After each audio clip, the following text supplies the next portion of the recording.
CBS News, the moderator of Face the Nation, and we appreciate a couple of minutes. The great Bob Schieffer. Bob, welcome. How are you? Hey, Mike. How you doing? Fine. I appreciate it. I know it's a busy day for you today, so we appreciate a couple of minutes of your time, Bob. I know you got a lot going on. So, yeah, I'm here in Dallas. I'm down at Dealey Plaza. I'm sure you are, you as I've heard you tell the story many times, really got thrust as a young man right into the middle of history. Yeah, I did. I worked in those days at the Fort Worth Star-Telegram, and I was pretty upset, to be quite honest, because I hadn't been assigned to the story. And our political reporters were covering it, and I was the night police reporter. So when President Kennedy came into Fort Worth the night before he went over to Dallas, I didn't get to see him. I was still down at the cock shop and taking care of my beat, and 10,000 people turned out to see him. He was overwhelmingly well received.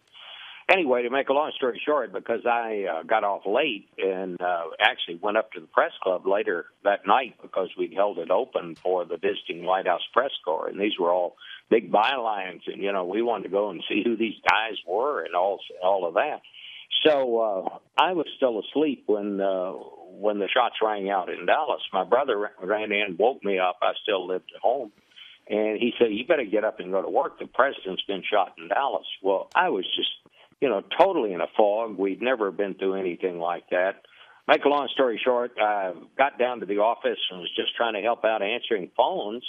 And a woman called in and said, "Is there anybody there and give me a ride to Dallas?" And I said, "Lady, we don't run a taxi. And besides, the president's been shot." And I almost hung up the phone, and then it kind of registered on me. And she said, "Yes, I heard it on the radio. I think my son is the one they've arrested." It was Lee Harvey Oswald's mother.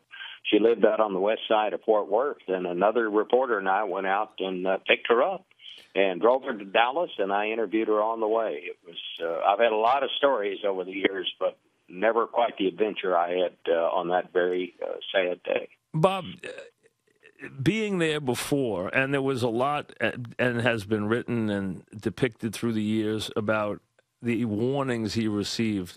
Was Dallas that dangerous a venture for him?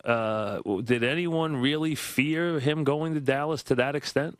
There was some concern. There were some right-wing hate groups here that were very active at that time, and some of them had threatened incidents. But what happened when he got to Texas? Everywhere he went, he got this overwhelmingly friendly welcome. He got it in Fort Worth when he came on over to Dallas the next morning. The crowds were just overwhelmingly friendly.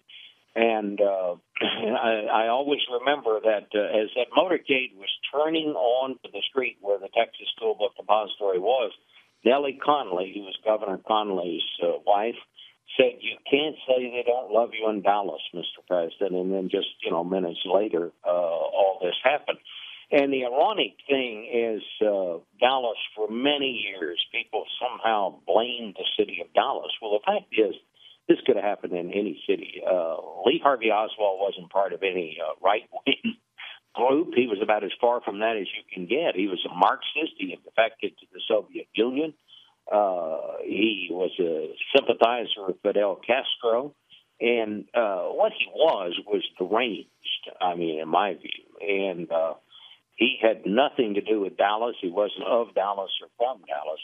I have always believed that this could have happened in any city in the United States. Talking with Bob Schieffer, CBS News, of course, the legendary newsman.